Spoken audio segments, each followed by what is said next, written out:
সন্তানদের মধ্যে এত লোভ, এত লালসা, এত হিংসা, এত ক্রোধ, এত বিলাসিতা, আমরা সন্তান তৈরি করতে পারছি না।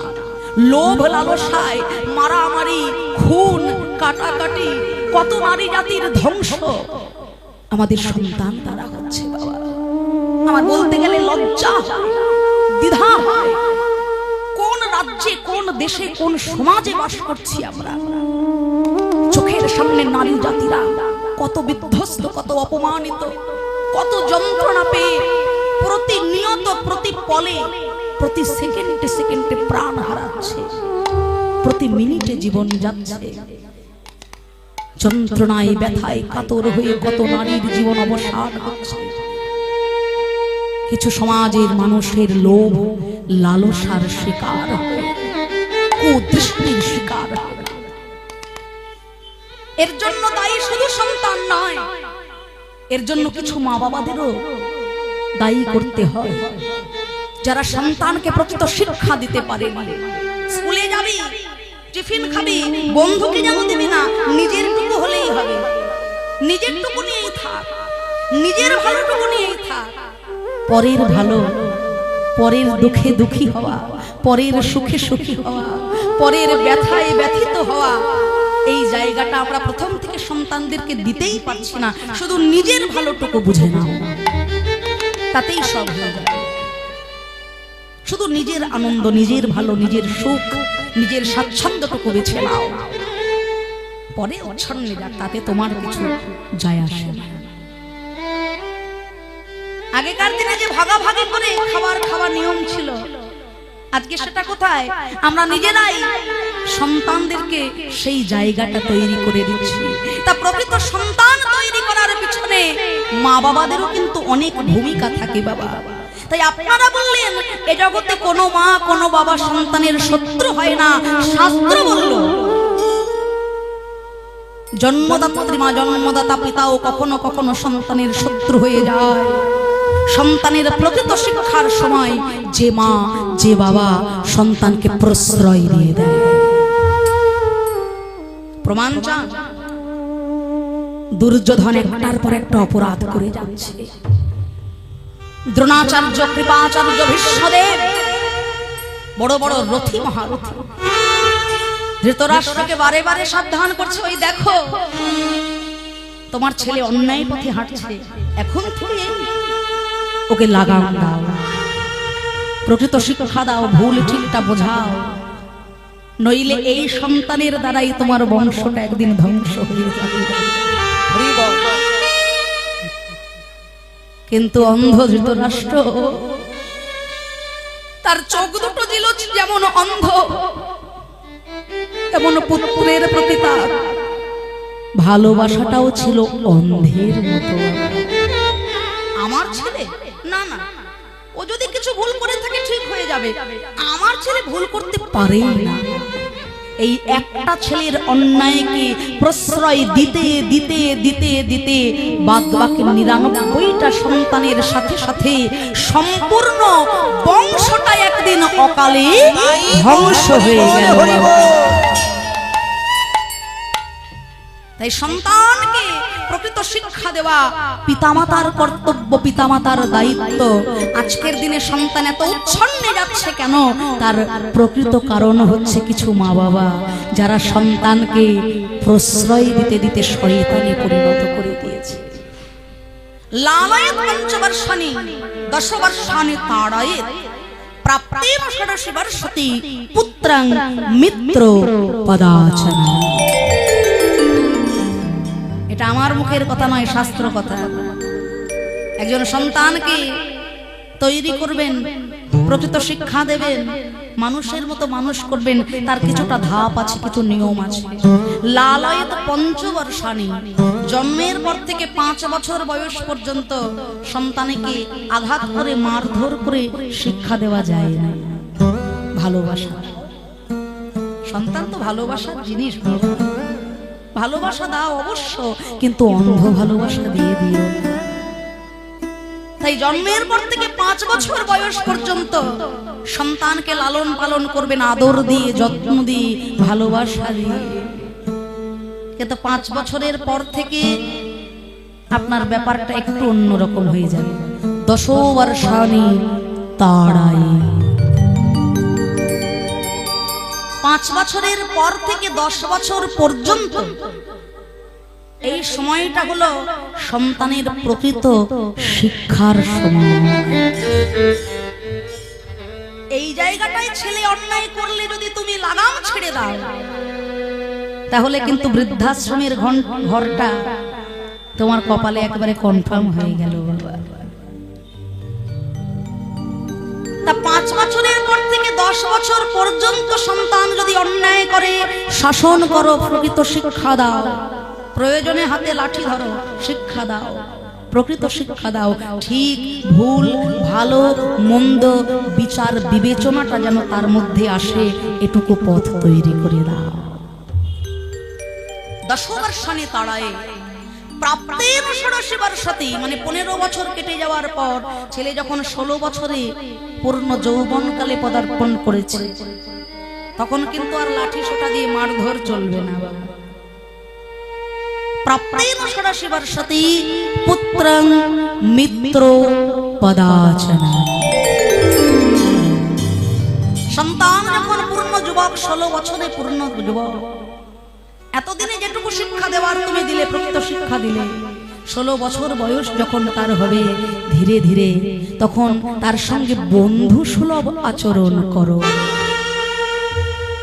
যাতে সে তোমাকে নির্দ্বিধায় নির্ভয়ে তার ভালো মন্দ ঠিক ভুলটা পরামর্শ নিতে পারে, তোমার থেকে বলতে পারে সবটা, যে মা আজকে আমার কলেজে এটা হয়েছে, ওটা হয়েছে, সবটুকুটা যেন তোমার কাছে নিজের মতো করে বলতে পারে। তাহলে সে যদি অন্যায় পথে হেঁটে যায়, তুমি তাকে লাগাম দিতে পারবে, বাবা এটা ঠিক নয়, ওটা ঠিক।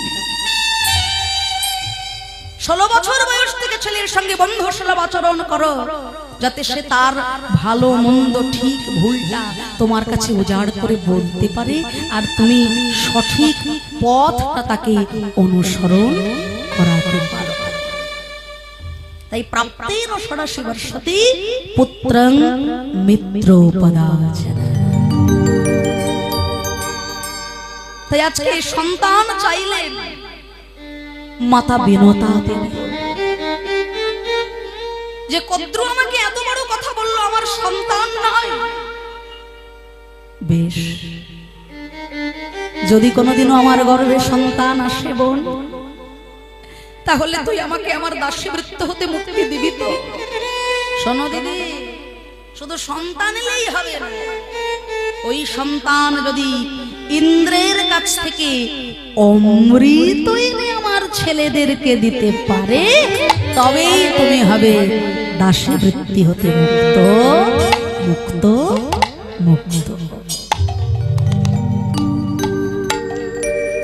ইন্দ্রের কাছ থেকে অমৃত আনবে, যেমন তেমন সন্তান হলে তো হবে না বাবা।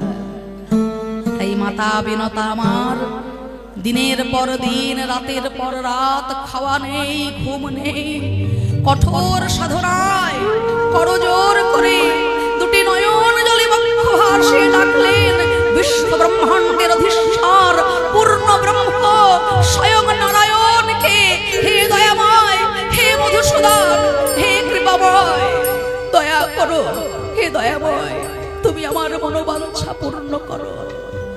করজোর করে মাতা বিনতা প্রার্থনা করলেন, নম নারায়ণ, নম নারায়ণ, নারায়ণ, নম নারায়ণ, হরি হরি নারায়ণ, নারায়ণ, নম নারায়ণ, নম নারায়ণ,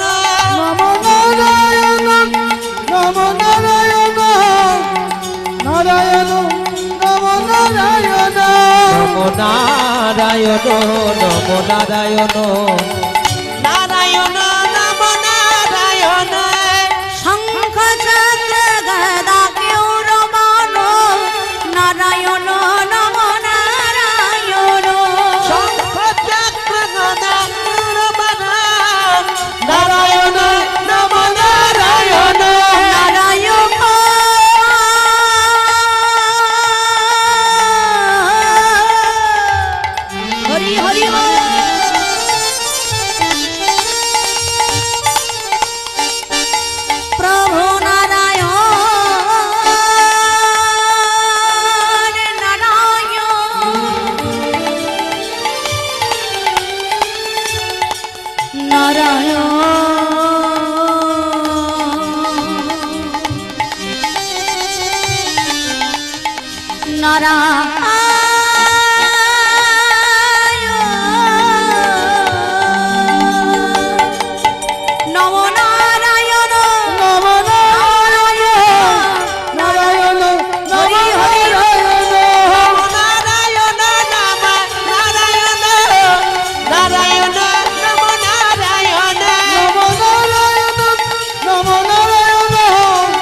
পূর্ণ ব্রহ্ম ভগবান দর্শন দিলে।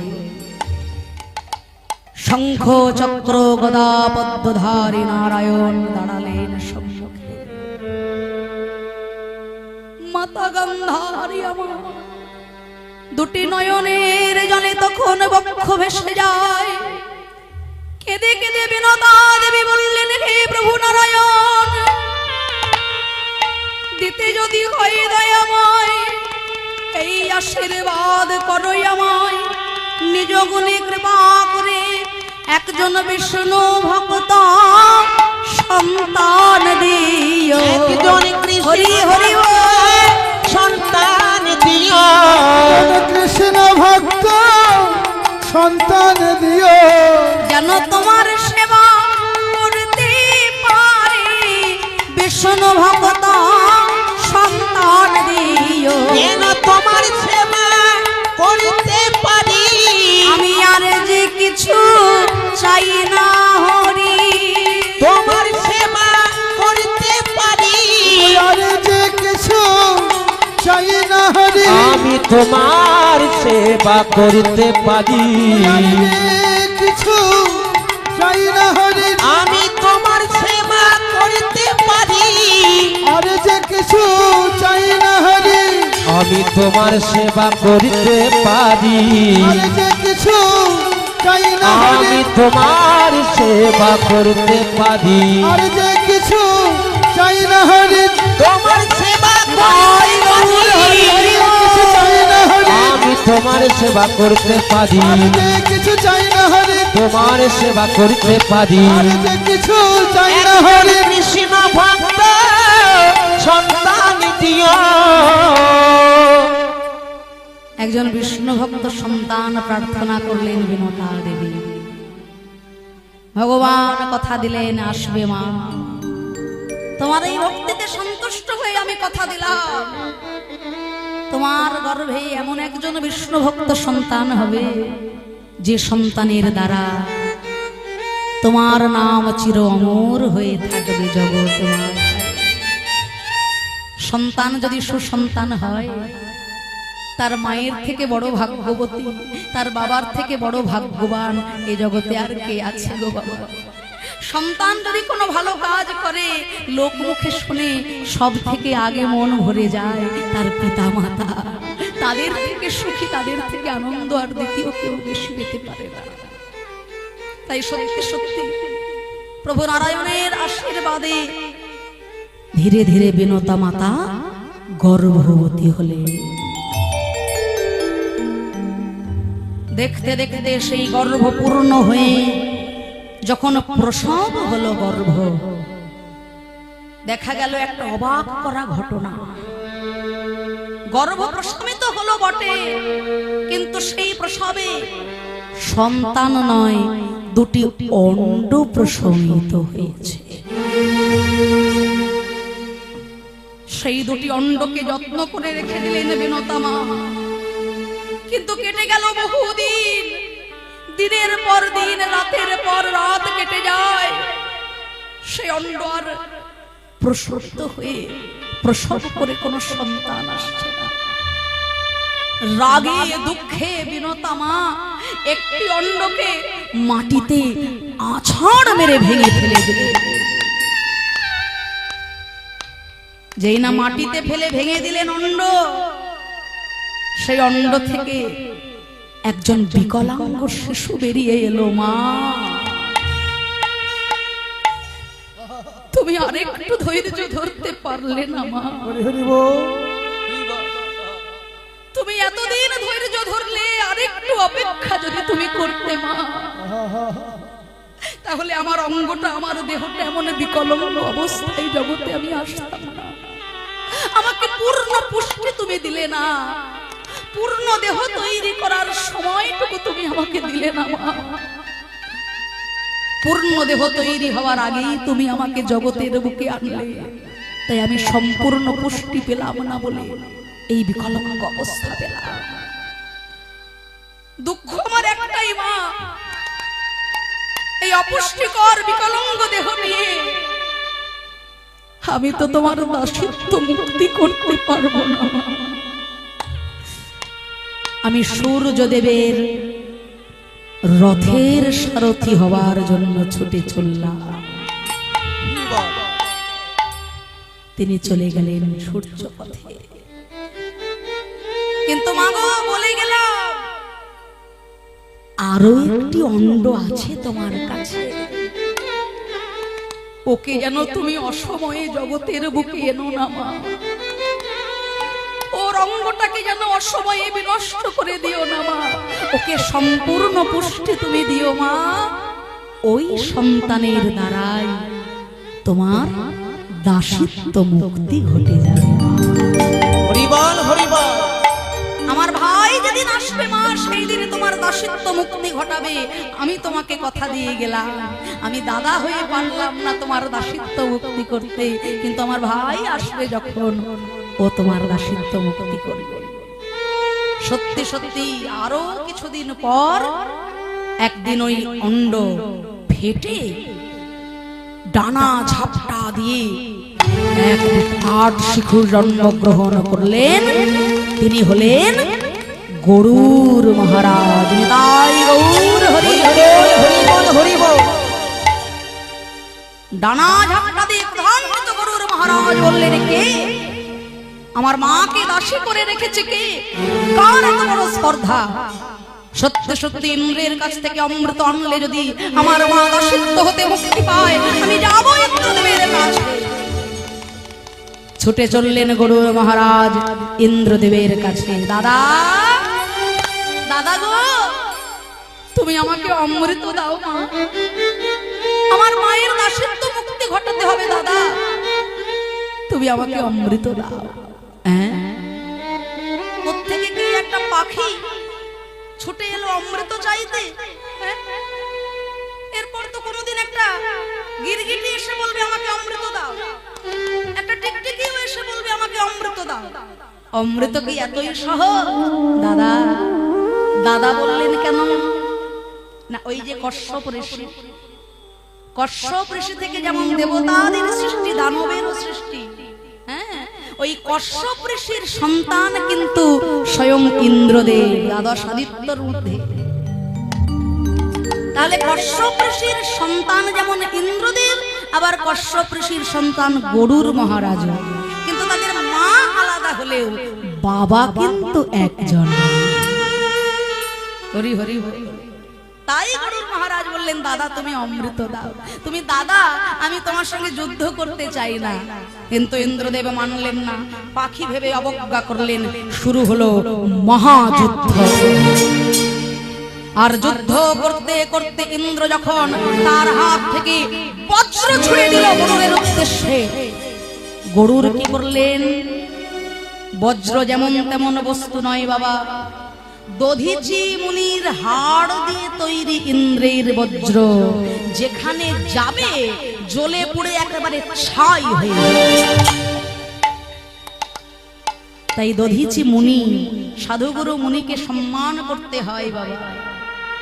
তাদের অভিশাপ কখনো বিফলে যায় না, আর তারা যদি সন্তুষ্ট থাকে জীবনে অনেক উপকার হয়ে যায়। তাই গরুর মহারাজ দেখলেন দধিচি মুনির হাড় দিয়ে তৈরি ইন্দ্রের বজ্র ছুটে আসছে আমার দিকে।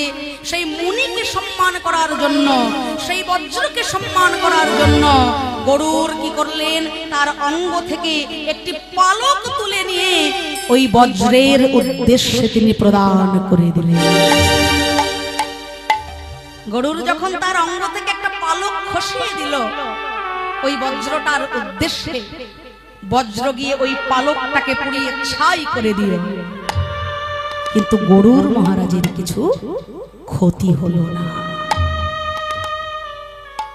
তখন ইন্দ্রদেব চমকে উঠলেন যে আমার বজ্রের দ্বারা যার আঘাত প্রাপ্ত হয় না, এ তো যেমন তেমন পাখি নয়। ইন্দ্রদেব সবই বুঝতে পারলেন। তখন তিনি বললেন, ওরে ভাই, তুই তো অমৃত নিয়ে যাচ্ছিস মায়ের জন্য, কিন্তু অমৃত এমন সহজ প্রাপ্য সহজলভ্য বস্তু নয়। তুই যাদের কাছে অমৃত নিয়ে যাচ্ছিস তারা হলো সর্পজাতি। সাপেরা যদি অমৃত পেয়ে যায় তাহলে এই জগৎ তো বিষময় হয়ে যাবে রে ভাই। ঠিক আছে দাদা, তাহলে কি উপায় হবে? আমার মাকেও তো দাসী করে রাখা যায় না। ঠিক আছে শোন ভাই, আমার ছেলে জয়ন্ত তার একটা বৈশিষ্ট্য আছে, সে অদৃশ্য অবস্থা ধারণ করতে পারে। মানে সামনে দাঁড়াবে কিন্তু অদৃশ্য, কেউ তাকে দেখতে পাবে না, এই অবস্থা তিনি ধারণ করতে পারেন। তাহলে তুই অমৃত ভাণ্ড নিয়ে যা, কিন্তু যথা সময়ে আমার ছেলে জয়ন্ত অদৃশ্য অবস্থায় ওই অমৃত ভাণ্ডটা আবার নিয়ে চলে আসবে সর্বদা। তাই গরুর মহারাজ অমৃত ভাণ্ডটাকে মাথায় করে নিয়ে যাচ্ছেন, আর যেতে যেতে বৃন্দাবনের ওই অক্ষয় কদম গাছের ডালে গরুর বিশ্রাম করছিলেন। আর বিশ্রাম করার সময় ওই অমৃত পাত্রটাকে রাখতে হয়েছিল গাছের ডালে। আর যখন রেখেছিলেন অমৃত কুম্ভ তো একেবারে পূর্ণ ছিল, সেই অবস্থায় টলে গিয়ে 2 ফোঁটা অমৃত পড়ে গিয়েছিল কদম গাছের ডালে। হরি হরি হরি। 2 ফোঁটা অমৃত পড়ে গেছিল কদম গাছের ডালে। সেই দিন থেকে ওই অক্ষয় হয়ে গেল কদম বৃক্ষ। সত্যযুগ থেকে কলিযুগ পর্যন্ত এখনো অমরত্ব প্রাপ্তি ঘটিয়ে বসে আছে। আর তারপর তো আপনারা জানেন, গরুর মহারাজ যখন মাটিতে কুশের আসন পেতে রাখলেন অমৃত ভাণ্ড, তখন কদ্রু দেখলেন সত্যি তো ছেলেদের উদ্দেশ্যে আনা হয়েছে অমৃত। তখন বলে দিলেন যে দিদি, আজ থেকে তুমি আমার দাসীবৃত্তি হতে মুক্ত মুক্ত মুক্ত। যেই না 3 বার মুক্ত বলে দিয়েছে, সঙ্গে সঙ্গে ইন্দ্রের ছেলে জয়ন্ত অদৃশ্য অবস্থায় ওই অমৃত পাত্রটাকে তুলে আবার ফিরে গেলেন স্বর্গলোকে। সাপেদের আর অমৃত পাওয়া হলো না। কুশের আসনের মধ্যে তারা ওই অমৃত পাওয়ার জন্য জিহ্বা দিয়ে লেহন করলেন। তাতে কি হলো? সাপেদের জিহ্বা 2 ভাগে বিভক্ত হয়ে গেল, তাই না? সাপেদের দেখবেন জিহ্বা কিন্তু কাটা থাকে, সাপেদের জিহ্বা কিন্তু সমান নয়, একটা নয়, তাদের জিহ্বা কাটা অবস্থায় আপনারা দেখতে পাবেন। তা সেই দিন ওই কুশের আসনের উপর যখন লেহন করলেন, সাপেদের জিহ্বা তখন সেখান থেকে বিভক্ত হয়ে গেল। তাই প্রেমময় গৌরাঙ্গ মহাপ্রভু বললেন, প্রভু গো, ওই দেখো এই না কদম্ব তরু রয় পরে, না কদম্ব তরু রয় পরে চড়িয়া দিলেন ঝা, কদম্ব তরু রয় পরে চড়িয়া দিলেন ঝা। হেথা শিশুগণ কাঁদিয়া কোন সুরগণ হেরিকা, শিশুগণ কাঁদিয়া কুল সুরগণ হেরিতা। এই সেই কদম গাছ, এই তো সেই যমুনার তীর, এই তো সেই কেলি কদম্ব গাছ, এই তো কালিন্দির দহ। এখানে আমার মা, আমার বাবা আমাকে না দর্শন করে আমাকে হারিয়ে হা গোপাল প্রাণ গোপাল বলে কেঁদেছিল। সেই কৃষ্ণ ভাবে গৌর আমার বিভাবিত পদকর্তা এক পাশে দাঁড়িয়ে বলছেন, এ কথা ভাবিয়া বিভোর হইয়া পড়িল গৌর,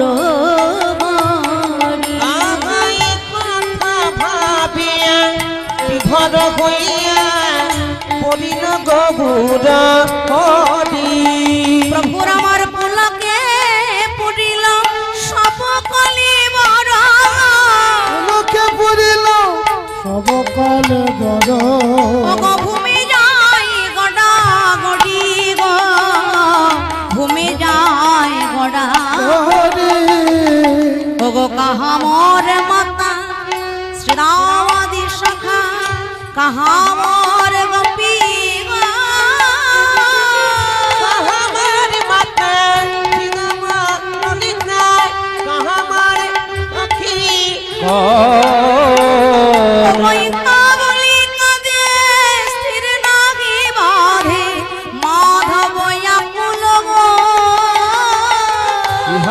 বলি খাদে তীর নাহি বাঁধে মাধব আকুল আমার বৃন্দাবনের কথা মনে পড়িল, বৃন্দাবনের কথা মনে পড়িল, আমার ভাব নিধি সোনার গবুর ঘরে। বৃন্দাবনের কথা মনে পড়িল, আমার ভাবিনিধি সোনার গৌর হরি যাই রে ভাবির বলিহারি, আমার ভাবিনিধি গৌর হরি যাই রে ভাবেন বলিহারি, আমার ভাবিনিধি গৌর হরি যাই রে ভাবেন বলিহারি, আমার ভাবিনিধি গৌর হরি যাই রে ভাবেন বলিহারি, আমার ভাবিনিধি গৌর হরি যাই রে ভাবেন বলিহারি, ও ভাবিনিধি গৌর হরি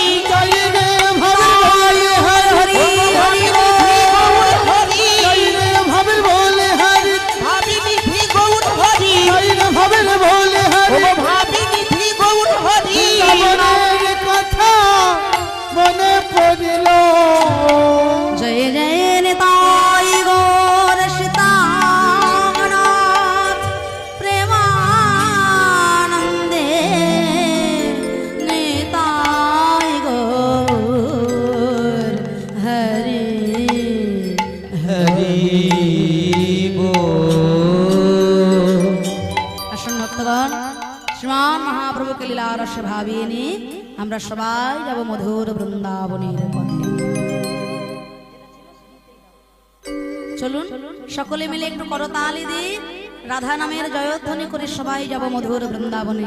মায়ের একটু প্রাণ ভরে উলুধ্বনি, হরিধ্বনি, শঙ্খধ্বনি, নিতাই গৌর ব্রহ্মানন্দে হরি হরি। চলো রে মন শ্রী বৃন্দাবন ধাম,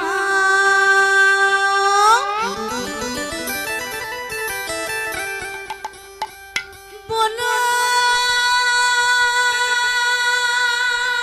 राधे राधे। चलो रे मन श्री वृंदावन धाम, रटे जा राधा राधा नाम मिलेंगे कुंज बिहारी, ओढ़ के कामर प्यारी। चलो रे मेन श्री वृंदावन धाम, रखे दादा राधा नाम मिलेंगे कुंज बिहारी, और की कांवर कारी बिहारी अरे के राधा प्यारे, ओ मिलेंगे कुंज बिहारी, और की कांवर कारी। সবাই একটু হাত দুটো উপর দিকে তুলে একটু বড় তালি দিয়ে, বাহ তালি তালি সবাই, বাহ একটু উলুধ্বনি, বাহ তাই গৌর হরি হরি বল, রাধে রাধে।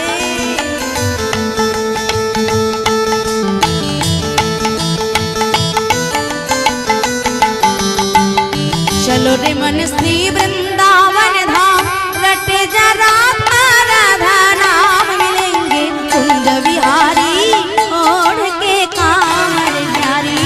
चल रे मन श्री वृंदावन धाम, रखे जा राधा राधा नाम मिलेंगे कुंज बिहारी, और की कांवर कारी।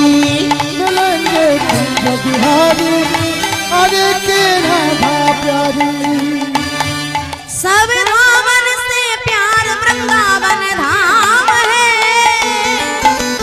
सबसे मीठा मधुर राधा नाम है।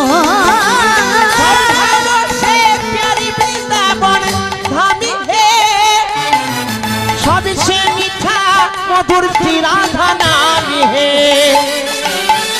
सब धामन से प्यार वृंदावन धाम है, सबसे मीठा मधुर राधा नाम है। भावों से प्यारी वृंदावन धाम है, सबसे मीठा मधुर श्री राधा नाम है।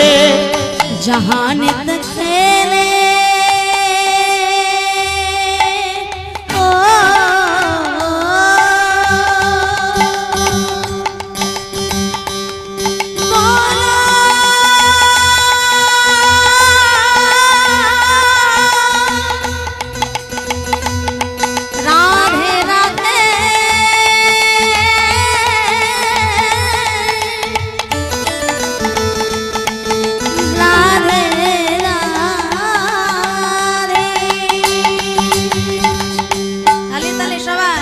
जहानत खेले तमाशा रट जरा भरा धरा मिलेंगे कुंज बिहारी और के कामर क्यारी कुंज बिहारी और की कामर कारी मिलेंगे कुंज बिहारी और के राधा प्यारे मिलेंगे कुंज बिहारी और की राधा प्यारी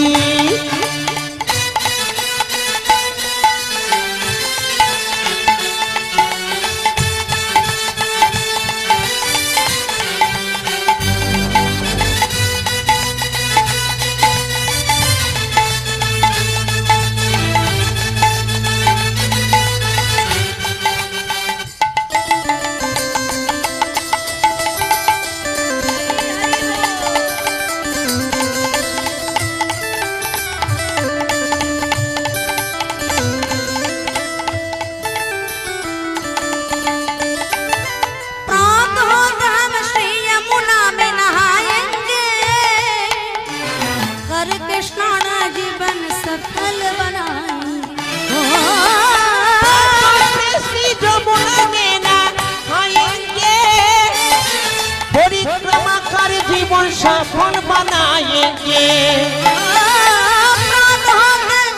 यमुना में नहाएंगे करके स्नान जीवन सफल बनाएंगे यमुना में नहाएंगे परिक्रमा कर जीवन सफल बनाएंगे ओ तेरी पूरे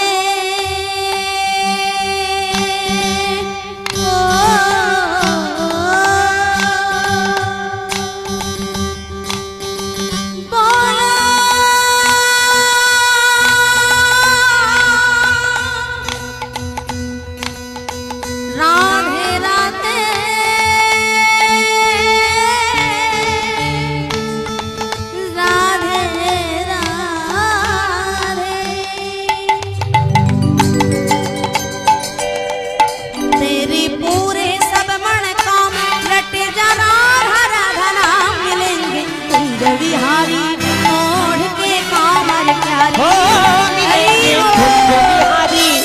और की कामर प्यारी मिलेंगे कुंज बिहारी और के राधा प्यारे मिलेंगे कुंज बिहारी और की कामर प्यारी मिलेंगे कुंज बिहारी और के राधा प्यारे राधे गोविंद बोलो हरि गोपाल बोलो राधे गोविंद बोलो हरि गोपाल बोलो राधे गोविंद बोल हरि गोपाल बोल राधे गोविंद बोलो हरि गोपाल बोलो गोविंद बोलो हरि गोपाल बोलो हरि राधा रमण हरि मुकुंद बोलो रमन हरि मुकुंद बोल हरि बोल हरि बोल हरि बोल हरि बोल बोल कृष्ण कृष्ण बोल बोल कृष्ण कृष्ण बोल बोल राधे राधे बोल राधे राधे बोल बोल हरि हरि बोल बोल हरि हरि बोल बोल राधे राधे बोल राधे राधे बोल बोल हरि हरि बोल राधे राधे बोल जय जय वृंदावन विलासिनी विलासिनी राधा रानी